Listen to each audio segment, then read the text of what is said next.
Jamuna television পেশাদার সংবাদ মাধ্যম হিসেবেই কাজ করে। তবুও আজকের বিজয়ের দিনে উচ্ছ্বাস উল্লাসে যমুনাকে ভাগিদার করতে চেয়েছেন হাজার হাজার মানুষ। যেখানেই আমাদের সহকর্মীরা গেছেন, তাদের মাটি থেকে তুলে অভিনন্দনে ভাসিয়েছেন। সত্য ন্যায়ের পক্ষে থাকবে যমুনা, পট পরিবর্তনেও পিছপা হবে না অন্যায়ের বিরুদ্ধে খবর প্রকাশে। যমুনা টেলিভিশন সামনে থাকে, সামনে রাখে।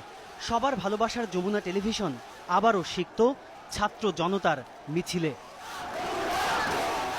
সাংবাদিকতার নিয়ম নীতি মেনে সঠিক সংবাদ পরিবেশনের কথা উল্লেখ করে প্রশংসায় ভাসান হাজার হাজার মানুষ।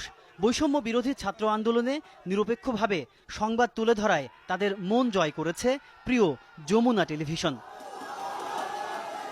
সারা দেশ যখন ছাত্র জনতার বিজয়ের আনন্দে, তখন তারা যমুনা টেলিভিশনকেও ভাগিদার করতে চেয়েছে।